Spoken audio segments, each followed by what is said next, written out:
Everyone knew Sienna Wolf had many boyfriends, but I was the only one she publicly recognized as her official boyfriend, all because I was foolish enough to give her everything. Recently Sienna had become obsessed with rock climbing. To buy her the best gear on the market I took a part-time job at a high-paying chemical plant. I never expected that job to give me leukemia. When I got the test results I stood outside the hospital, my hands trembling as I held the test results. I called Sienna in complete despair, telling her I was sick, yet all I got was her irritated voice. Then go to the hospital. What do you want me to do? I'm not a doctor. Just before the call ended a man's voice came through clearly from her side. Babe, come try the new gear. I designed this especially for you. ITLL fit your body perfectly. Chapter 1. The call I shouldn't have answered. Sir, you have leukemia. You need to be admitted for treatment as soon as possible. The doctor's words kept echoing in my ears. My legs gave out and I sank against the wall in the hospital hallway. I had only taken a job at a high-paying chemical plant because I wanted to make more money. How did it end like this? In that moment of complete despair, the only person I could think of was Sienna, the woman I loved most. With shaking hands I dialed her number. It finally took Sienna a long time to pick up. Her voice came through sharp and impatient. Didn't I tell you I've been busy lately? Don't call me over every little thing. I did not care about her impatience. My voice was weak as I whispered, honey, I think I'm sick. I feel terrible. Sienna caught only one thing. I told you before, we're not married, so don't call me that. She focused entirely on how I addressed her, not on what I had said. So I told her again that I was sick. This time she finally heard me. However, her voice only became more irritated. If you're sick, go to the hospital. What am I supposed to do? I'm not a doctor. Don't call me over nothing.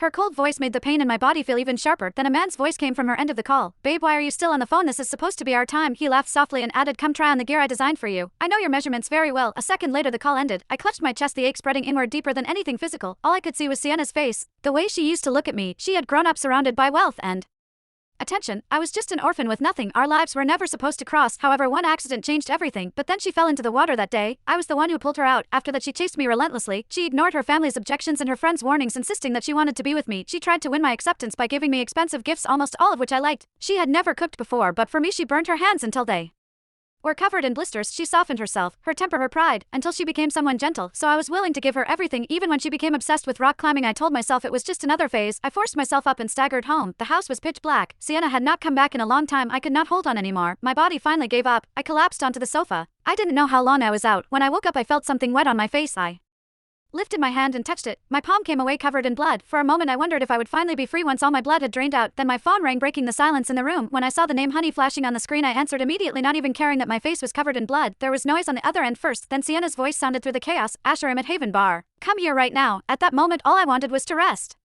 I had never liked places like bars anyway, so I turned her down gently and told her to go home early. I did not expect Sienna to lose her temper at once. She shouted through the phone, Asher, are you falling for someone else? I can't count on you for anything. What's the point of having you as my boyfriend? I thought maybe I had been too busy working and saving money to buy her climbing gear, so I had neglected her. That was why she was throwing a tantrum. I wanted to bring her home myself, so I got up and rushed to the bar. Chapter 2. The bet she made with my pain inside the bar. Body swayed beneath flashing lights, swallowed by the music. Afraid Sienna might get into trouble alone, I pushed through the crowd and searched for the private room she had mentioned. When